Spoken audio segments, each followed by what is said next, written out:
Tonight, a CNY Central investigation begins to reveal the impact of a 100-year-old map. The map of 1919 is the first known document, a government record, that separated our city into neighborhoods, labeled Jewish or Polish or Negro, among others. It's perhaps the clearest example of institutional racism. Tonight, this journey begins in a special series we're calling The Map, Segregated Syracuse. Don't shoot! Don't shoot! Demonstrators marched for days in the heat of summer. Justice! No peace! On virtually all the streets of Syracuse. No peace! The movement of a new generation demanding change, with at least one leader knowing the structural issues were not all new. I made a commitment. I was going to walk from Shoppingtown all the way to the stop because... Arriving in Syracuse from Florida in the 1950s, Reverend Bernard Alex's mother stepped out of the train station right into a neighborhood of people who looked like her. The train arrived at the train station on the Erie, and her brother met her, and they walked across Erie Boulevard. 4 decades before, the streets she walked were precisely where then city engineer Henry Allen boldly penciled in ethnic labels on the map of Syracuse. Right at Fayette and Krause, and that was home. For decades, the map of 1919 sat undisturbed in the National Archives.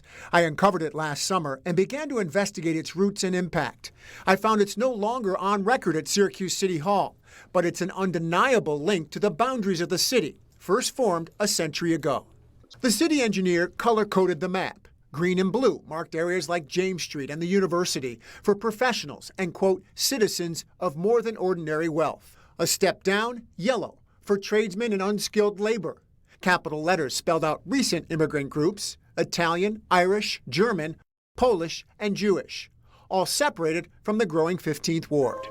Everything was there. The churches were there, the barbershops, the beauty salons, the pool halls, the little jazz clubs.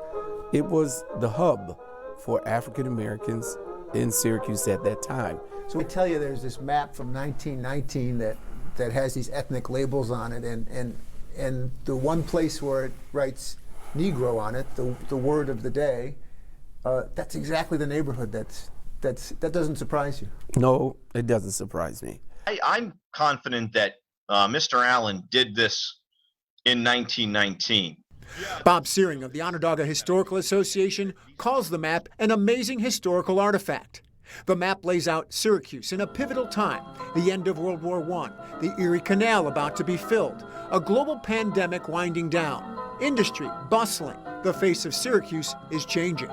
Those boundaries were created not by accident, not by some pell-mell sort of hodgepodge thing that happened. These were created. There was a force behind them. There was a logic behind them. There was a historical process behind them, particularly when we talk about the Negro section of the map, where the African Americans in Syracuse lived. The red crosshatching is labeled as manufacturing.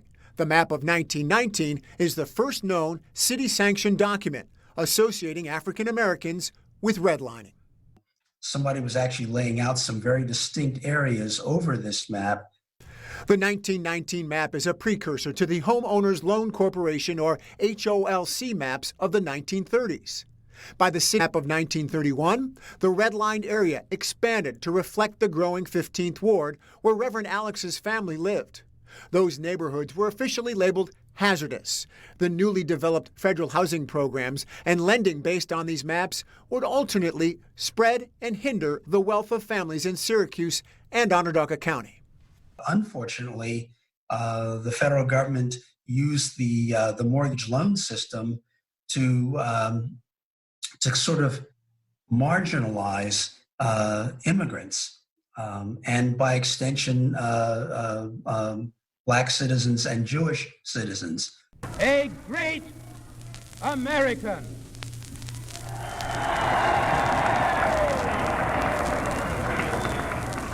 The President of the United States. President Roosevelt kicked off his 1936 re-election campaign from Syracuse's own armory. His FHA and HOLC programs were just taking effect, yet the red lines had been drawn, nearly 20 years before, already segregating Syracuse. protect us, keep us in your care. Bless the food that's been prepared that we receive it with thanksgiving. Its vestiges still witnessed a century later by a pastor with family roots in the 15th Ward, the projects of pioneer homes, and the governmental policies that kept people apart. How would you describe Syracuse in terms of being a segregated community today? Is Syracuse segregated? Yes, Syracuse is. So yes, Syracuse is a segregated community. And I know that may bother some. That may say, no, we're just great. Well, it's not great. The roots of segregation were cemented in Onondaga County as city neighborhoods pushed out further and then suburbs were built. Tomorrow night, our special report, The Map, Segregated Syracuse, continues, revealing some of the long-lost details of hateful descriptions used in government documents before and after World War II. We'll share the terms used to describe recent European ethnic groups, Jewish people, and African Americans that determine whether those families would have an opportunity to advance. We go even more in depth on The Map, Segregated Syracuse, on CNYCentral.com right now. That's where you can listen to the full interview I did with Bob Searing of the Onondaga Historical Association. Take a close look at The Map for yourself. That's at CNYCentral.com.